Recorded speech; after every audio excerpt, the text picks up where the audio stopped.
Hello, welcome back to Sound and String. Recently, I've been kind of on a Les Paul kick. I played a really nice standard 60s Les Paul in a guitar store a month or so ago. And ever since, I've been thinking, man, it's been a while since I had an actual Les Paul, a Gibson, or anything similar to a Les Paul standard. I got on Facebook Marketplace and I was thinking, I don't want to spend a ton of money, but maybe there's something affordable. I like the idea of a Les Paul Studio, but I'm really picky on colors, especially on a Studio.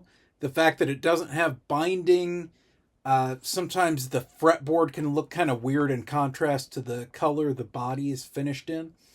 However, there is one color of Studio, especially the older ones, they always get me, and one popped up super cheap. I got this guitar for $650. It's a Les Paul Studio. It's an actual Gibson. It came with a case, and it's got a special feature that you don't really see on affordable Gibsons anymore.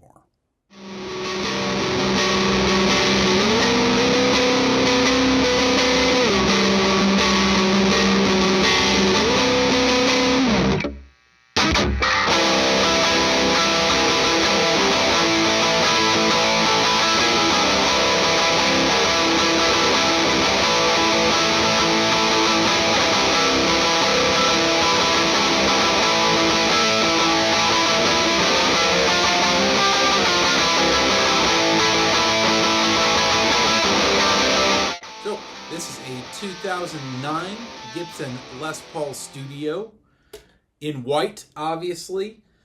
Cool thing about it being white is Gibson for a long time put ebony fretboards on white guitars. So if it was a guitar that was made in white, at least still during this period of time, it had an ebony fretboard. You can still find these pretty good deal. Like I said, I got this for $650. It was listed for $700, and it had been listed for a couple weeks.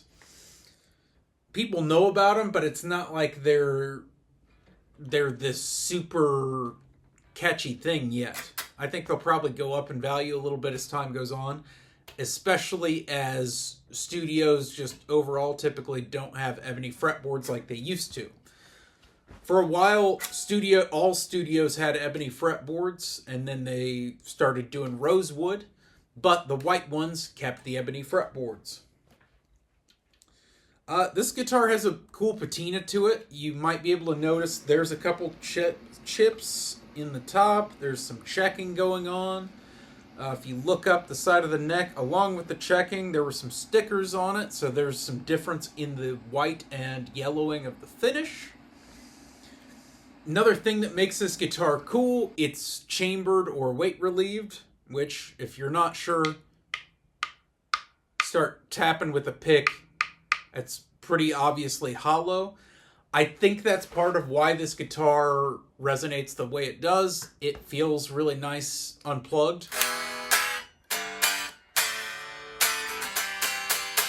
It's loud.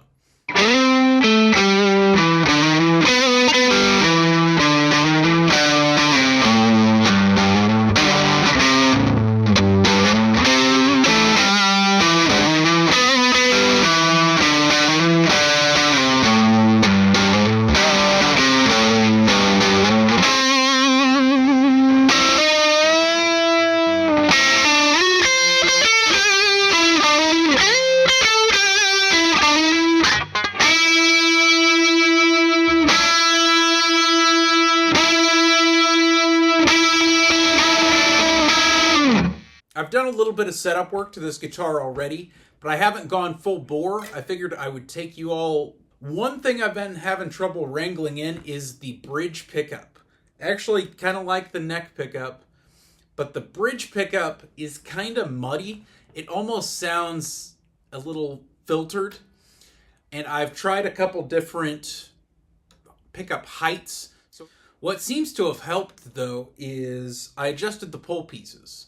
So what I did is just raise the pull pieces for the low 3 strings On the low E, I raised it more than the other two. I kind of tapered it off and then lowered the pickup back down so the pickup height is still the same as it was before I adjusted the pull pieces. It's not perfect, but I feel like I dialed it in a little bit better. The thing I found out in trying to research what to do to get this to sound better, I forgot, I'd known this years ago. These guitars have 300K pots for the volume knobs. What that means is that it's choking the signal of the pickups a little bit more because of the resistance of the pots. So the easiest thing to do is just have a tech take that circuit board out and rewire it hand wired with 500K pots. I'm thinking about doing it. I'm not 100% sure if I'm keeping this guitar yet. Like I said, I got a good deal on it. I could flip it if I want to. I'm also thinking about going, maybe not off the deep end, but going a little crazy in modding this guitar. Thinking about tuners, thinking about the bridge, thinking about pickups. I've wanted to experiment with a guitar for a while with different bridge materials. So I've been curious what the difference might be if I had a brass, steel, and aluminum tailpiece and bridge on this guitar, or on a Gibson type guitar. And this feels like it would be the right opportunity to try that out. I might swap the bridge pickup, maybe the bridge and neck, something like a hot PAF in the neck, and maybe a little bit more output in the bridge. I'm wanting to try something with higher output. I'm also vaguely considering EMGs in this. The future's wide open, or maybe I just decide to get my money back out of this guitar and get something that's a little bit more high-end. Maybe not.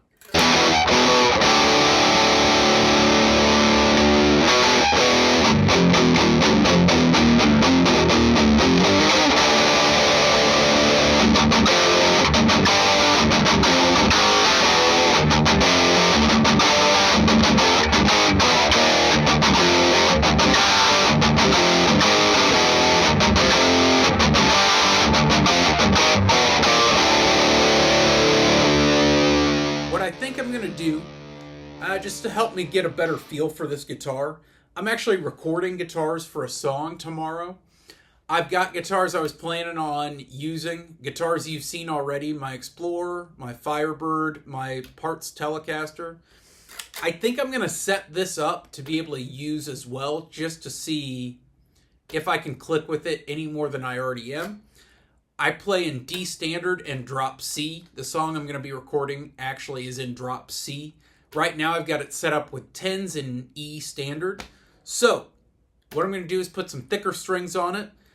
I have noticed the nut is kind of binding on a couple of the high strings. Kind of, you tune it one way or the other and it kind of sticks and then pings one way as it moves.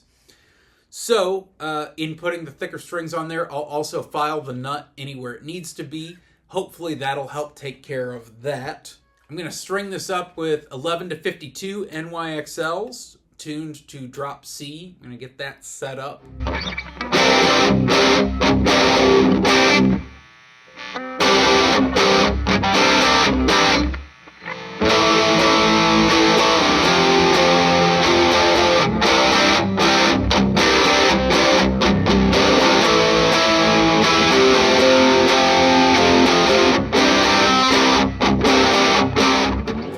So I've gone ahead and set this up for drop C, did some filing on the nut, found when I took the strings off, I hadn't paid a ton of attention when I restrung this before, so I went ahead and just filed the nut for all 6 strings. That seems to have helped a bit. I don't hear any pinging happening as I'm tuning the strings. I've got 11 to 52s on here, tuned to D standard, adjusted the intonation.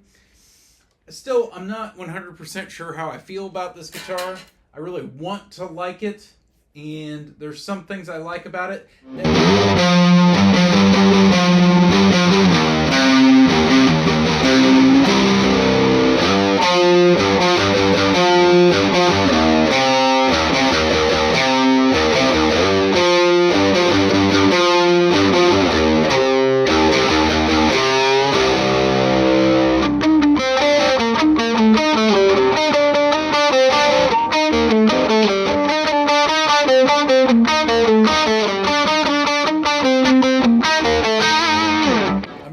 struggling to try to click with this bridge pickup.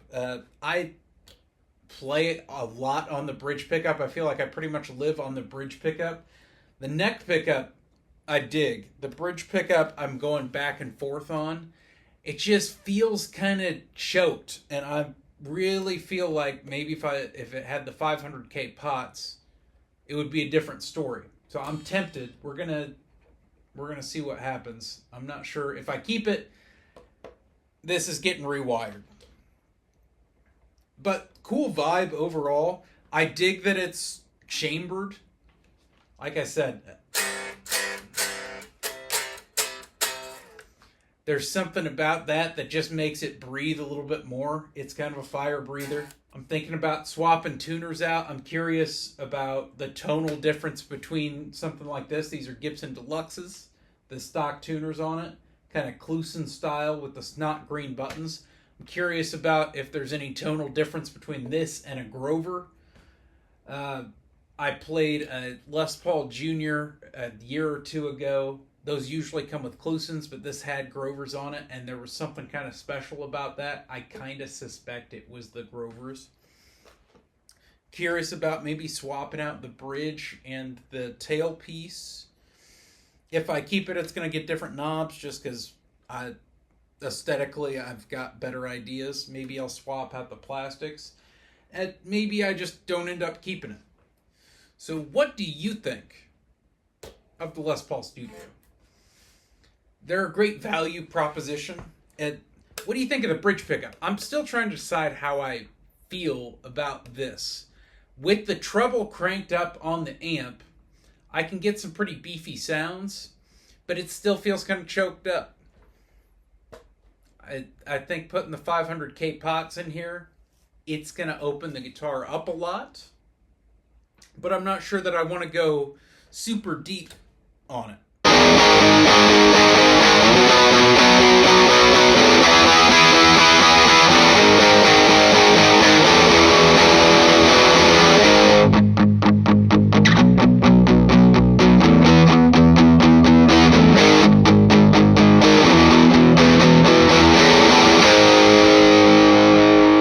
Thanks for stopping by.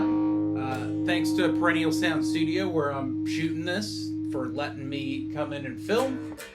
Check them out for vocal lessons, guitar lessons, piano lessons in the Champaign, Illinois area.